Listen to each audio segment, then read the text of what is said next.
Et si la croyance la plus répandue sur les somnifères était, en réalité, une escroquerie intellectuelle? Le terme est un peu fort, je sais, mais il nous force à poser la vraie question. Comment on peut vraiment retrouver un sommeil réparateur sans dépendre de solutions artificielles? C'est toute la question en effet. On cherche la pilule magique pour éteindre le cerveau, alors que la qualité d'une nuit, elle se construit brique par brique dès le réveil. Dans les prochaines minutes, on va explorer ensemble comment de tout petits ajustements dans nos journées peuvent en fait complètement transformer nos nuits. L'idée, c'est donc de devenir un peu l'architecte de son propre sommeil. On va décortiquer ça en 3 temps. D'abord, on va poser les fondations, c'est ça, l'environnement, la lumière, ce qu'on mange. Exactement. Ensuite, on ira voir la salle des machines, notre horloge interne et la psychologie de l'insomnie. Comment on calme ce petit hamster qui court dans sa roue à 2 heures du matin. Et pour finir, on explorera un levier qu'on oublie tout le temps, le corps, la respiration, le mouvement. Comment ils peuvent devenir nos meilleurs alliés. Avant de commencer, un simple rappel est important. Les informations qu'on partage ici sont à but purement éducatif. Elles ne remplacent en aucun cas, bien sûr, l'avis d'un professionnel de santé. Parfait. Alors, prêt pour cet atterrissage en douceur? Allons-y. On va commencer par une idée assez commune. On pense que le sommeil, ça se joue la nuit, dans la chambre. Mais en vous écoutant, j'ai l'impression que c'est un peu comme préparer un bon plat. Les ingrédients qu'on choisit toute la journée vont définir le résultat du soir. C'est une excellente image. Et le premier ingrédient, le plus puissant de tous, c'est la lumière. Ah! Mais pas n'importe laquelle. La lumière naturelle du matin. S'exposer à la lumière du jour, dans les 30 à 60 minutes après le réveil, c'est le vrai signal de départ pour notre horloge biologique. C'est le bouton on en fait. C'est exactement ça. Mais je ne comprends pas bien le lien. En quoi la lumière du matin peut avoir un impact sur le sommeil, qui a lieu 16 heures plus tard? Mais c'est là que ça devient fascinant. Cette exposition matinale, elle déclenche bien sûr le cortisol, l'hormone de l'éveil, mais surtout, elle lance un compte à rebours. Le cerveau se dit « Ok, signal du jour reçu. Dans environ 14 à 16 heures, je devrais commencer à libérer de la mélatonine. » L'hormone du sommeil. Voilà.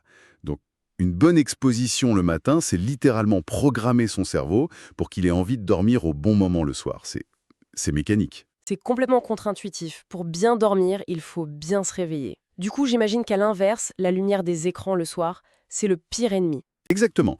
La lumière bleue, elle crie au cerveau, c'est le plein jour, surtout, ne produit pas de mélatonine. D'accord? C'est pour ça que l'idée d'un couvre-feu digital 1 heure ou deux avant de dormir est si efficace. On passe d'une lumière qui stimule à une ambiance tamisée qui dit au cerveau « c'est bon, la journée est finie ». Très clair. Autre ingrédient de la journée, l'alimentation. Je pense à un grand classique, le petit verre de vin pour aider à dormir. C'est un mythe total? C'est un des plus grands faux amis du sommeil. Il y a un fond de vérité, attention. L'alcool a un effet sédatif, donc oui, On s'endort plus vite? on peut s'endormir plus vite, mais le piège, il se referme juste après. C'est-à-dire? C'est-à-dire que quelques heures plus tard, quand le corps commence à métaboliser cet alcool, ça provoque des micro-réveils, le sommeil devient très fragmenté, beaucoup moins profond. Et le pire, c'est que l'alcool anéantit le sommeil paradoxal. La phase des rêves? Oui, et elle est essentielle pour la régulation des émotions, la mémoire. Donc on s'endort vite, mais on le paie par une nuit de très mauvaise qualité. C'est assez pernicieux. D'accord, donc l'alcool, on oublie. Et pour la nourriture? On se doute qu'un repas lourd le soir, c'est pas l'idéal. Mais est-ce qu'il y a des aliments à privilégier? Oui, tout à fait. Le soir, il vaut mieux éviter les repas trop riches en protéines animales, comme un gros steak, qui vont plutôt stimuler l'éveil. En revanche, des glucides complexes à digestion lente, Comme quoi, par exemple? comme les patates douces, le quinoa ou du riz complet, ça favorise la production de sérotonine. Et la sérotonine, c'est un précurseur de la mélatonine. On donne au corps les briques pour construire les hormones du sommeil, en quelque sorte. C'est une bonne façon de le voir, oui. On a donc géré la lumière, l'alcool, l'assiette. Reste l'environnement direct, la chambre, la fameuse grotte. Voilà. La recette est simple. La chambre, c'est pour dormir et pour l'intimité. C'est tout. Et pour ça, il faut 3 conditions. Obscurité totale, silence et fraîcheur. La température, c'est si important. C'est un point clé. Pour s'endormir, notre corps a besoin de baisser sa température d'environ 1 degré. Donc, dormir dans une pièce surchauffée, c'est comme nager à contre-courant. L'idéal, c'est autour de 18-19 degrés Celsius. Ok, donc On a préparé le terrain, on a géré la lumière, la nourriture et on a transformé la chambre en sanctuaire. Mais j'imagine que même dans la grotte la plus parfaite, si c'est la tempête dans la tête, ça ne sert à rien. On touche au cœur du réacteur, là. Comment on s'attaque à cette horloge interne et à ce mental qui parfois part dans tout le sens? Si la lumière, c'est le signal extérieur, la régularité, c'est le métronome interne. La règle d'or, mais vraiment la règle d'or, c'est de se lever et de se coucher à des heures fixes, Tous les jours, tous les jours. même le week-end. J'avoue que je suis coupable. On se dit toujours qu'on va rattraper le sommeil le week-end. C'est donc une mauvaise idée, cette grasse matinée. C'est contre-productif, oui. C'est ce qu'on appelle le jet lag social. Le jet lag social, j'aime bien l'expression. En se décalant de 2 ou 3 heures, on inflige à son corps un mini Paris-Londres le vendredi soir et un retour brutal le dimanche. Le lundi matin, l'horloge biologique est complètement perdue. Il vaut bien mieux se lever à la même heure et, si besoin, faire une petite sieste. Justement, la sieste. Ami ou ennemi? C'est un outil formidable, mais il faut bien s'en servir. La sieste flash, 10-20 minutes avant 15 heures, c'est spectaculaire pour la vigilance. Le piège, c'est la sieste trop longue ou trop tardive. Il faut imaginer une pression de sommeil qui s'accumule toute la journée. C'est une substance, l'adénosine. Une longue sieste l'après-midi, c'est comme ouvrir une valve et relâcher toute cette pression. Du coup, le soir, Il n'y en a plus assez pour s'endormir, je vois. c'est ça. D'accord. La discipline sur les horaires est cruciale. Mais le plus dur souvent, c'est quand le corps est fatigué, mais que le cerveau, lui, est sur un tapis de course. Les soucis, l'anxiété. C'est la cause numéro 1 de l'insomnie chronique. Et c'est là que les approches comme la TCCI, la thérapie cognitive et comportementale de l'insomnie, sont bien plus efficaces que les médicaments sur le long terme. Et un des principes, c'est de briser l'association lit égale angoisse. C'est un des piliers, oui. La règle est simple. Si on ne s'endort pas au bout de, disons, 20-30 minutes, on se lève. On se lève. On se lève, on quitte la chambre, on va dans une autre pièce, on fait une activité calme, avec peu de lumière, lire, écouter de la musique, et on ne retourne au lit que quand la somnolence revient. Le but, c'est de réapprendre au cerveau que le lit, c'est fait pour dormir, pas pour ruminer. C'est une sorte de libération en fait. On se donne la permission de ne pas dormir et paradoxalement, ça aide. J'ai vu aussi une technique très simple qui est mentionnée, le brain dump, le déchargement mental. Bah oui, c'est très efficace. 10 minutes avant sa routine du soir, on prend une feuille, un stylo, et on jette tout ce qui préoccupe. La liste de courses, le dossier à finir, une inquiétude. Et ça marche? Le fait de l'écrire, de l'extérioriser, ça envoie un message de cerveau. En gros, c'est noté, c'est sous contrôle, tu peux lâcher prise. On s'en occupera demain. On vide le disque dur avant de se coucher. C'est une technique simple, mais qui doit être très puissante pour calmer le jeu. Ce qui m'amène à un autre point. On a parlé de l'environnement, de l'horloge, de l'esprit, mais on oublie souvent que notre corps lui aussi a son propre langage pour se calmer. Je pense à la respiration, par exemple. On y vient. C'est le pilier oublié. C'est le pont direct entre notre état mental et notre état physiologique. On n'y prête aucune attention et beaucoup de gens respirent mal la nuit, souvent par la bouche. Et c'est un problème? C'est un vrai problème. La respiration par la bouche est associée au ronflement, à l'apnée du sommeil et maintient le système nerveux dans un état de stress léger mais chronique. Donc c'est aussi simple que le dicton « le nez pour respirer, la bouche pour manger ». En mes sens, oui. La respiration nasale filtre, réchauffe l'air, mais surtout, elle favorise la production d'oxyde nitrique, un gaz qui aide à mieux oxygéner le corps et qui active notre système nerveux parasympathique. La pédale de frein. C'est notre pédale de frein, exactement. Respirer par le nez, lentement, c'est dire à son corps « tout va bien, tu es en sécurité, tu peux te détendre ». On a donc une sorte de télécommande intégrée. Est-ce qu'il y a des techniques spécifiques pour l'activer avant de dormir? Absolument. La plus connue et la plus simple, c'est la cohérence cardiaque. Il s'agit simplement de ralentir sa respiration. L'exercice de base, c'est inspirer par le nez pendant 5 secondes et expirer par le nez pendant 5 secondes. C'est tout? C'est tout.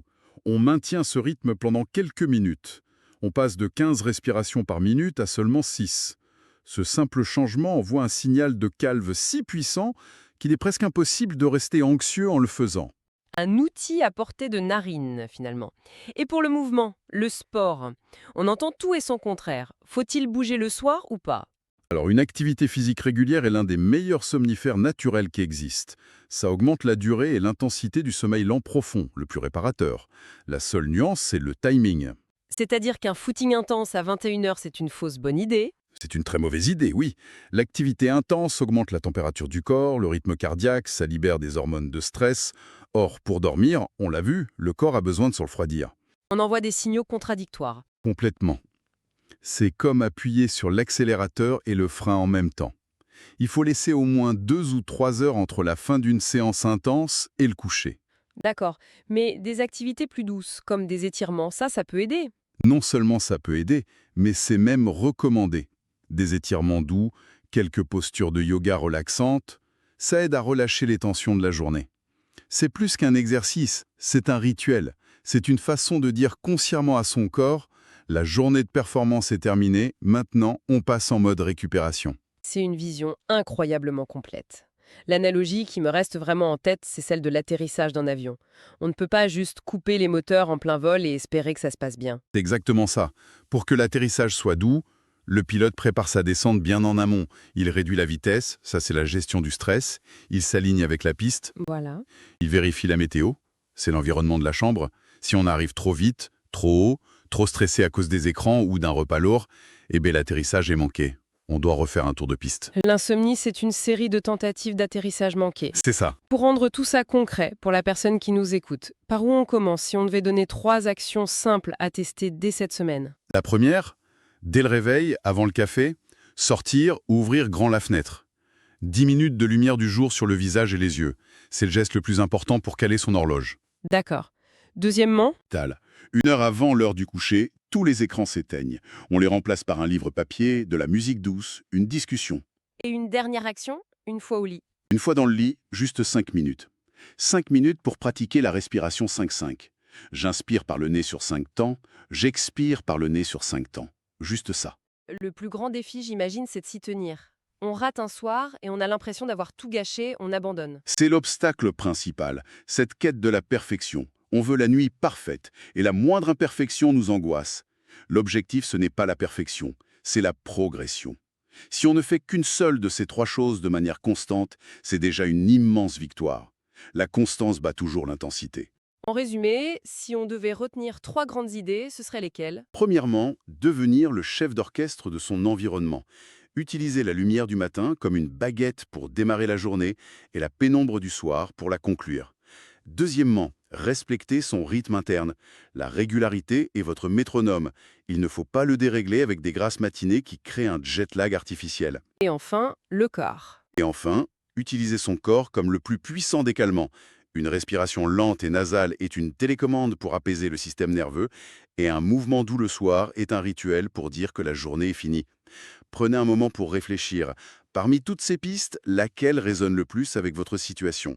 Laquelle semble la plus facile à mettre en place dès ce soir? C'est par là qu'il faut commencer. Une dernière pensée pour la route. À l'heure où la technologie nous permet de tout mesurer, de nos pas à nos cycles de sommeil, est-ce que le plus grand obstacle à un bon repos, ce n'est pas devenu cette quête de la performance, l'anxiété de ne pas avoir une nuit parfaite? Parfois, la meilleure chose à faire pour bien dormir, c'est peut-être simplement d'arrêter d'essayer si